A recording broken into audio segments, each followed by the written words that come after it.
بسم الله الرحمن الرحيم. الحمد لله والصلاة والسلام على رسول الله وعلى آله وصحبه أجمعين. أما بعد، نحن الآن في مكان على أساس أنه سكن، وتلاحظون في التصوير يعني مساحة كبيرة فيها غرفة لحارس بالية، فيها حمام ومكان يقابل الحمام على أساس أنه مطبخ. وهذا المكان الغرفة اللي احنا فيها عمارة تبنى غير مأهولة بالسكان بل مأهولة بالكلاب. طلع صوت الكلاب. الكلاب سكتت الآن، وإلا هذا المكان مليء بالكلاب. هذا المكان وهذا المكان، هذا يعني يمكن أكثر من 20 كلب اللي احنا شفنا وقاعدة تنابح هنا. يعني كيف هذا؟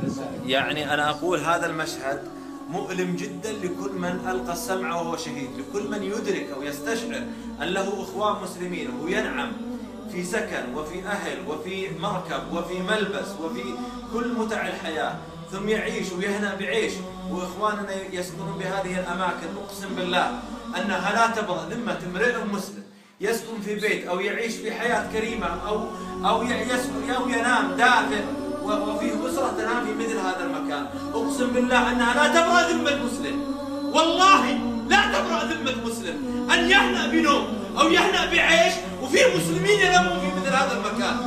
اتقوا الله في أنفسكم يا مسلمون، اتقوا الله. والله العظيم من يخرج من هذا المكان ولا يتحمل المسؤولية حيال 130,000 شخص يسكنون في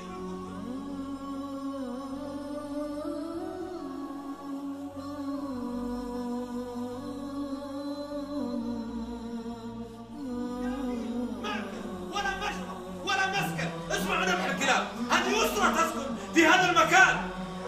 كيف يعني؟ من الذي يتقبل هذه المعيشة؟ من يتقبل لما يقول عمر بن الخطاب والله لو عثرت بغلة في الشام لخشيت أن يسأل في العراق أن يسألني الله عنها لماذا لم تسوي لها الطريق يا عمر؟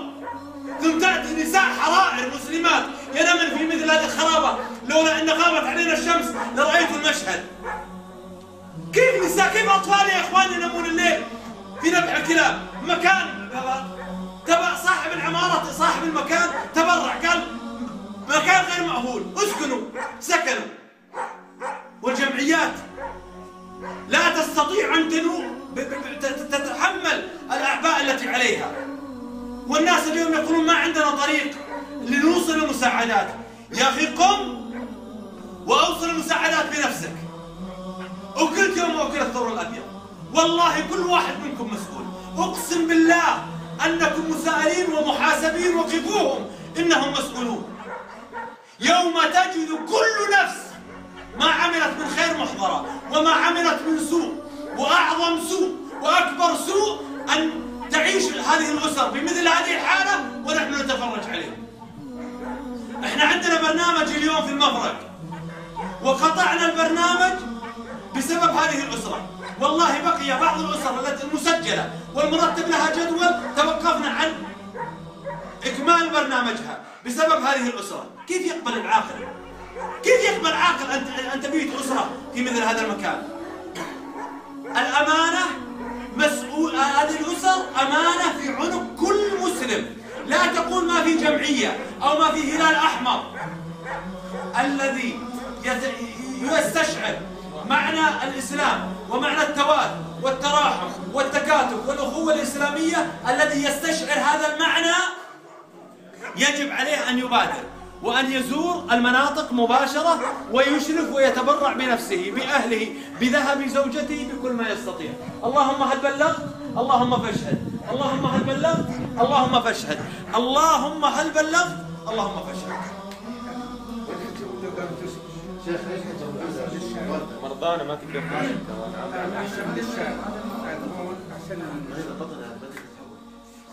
هنا. هذا اللي ساكنه هنا. هذه ما تنام الليله هنا، ما تنام ابدا يا ابو عبد الله. لا قلت لنا والله تدخل عندي غاز. انا اعطيني اضاءه بس مش شايف.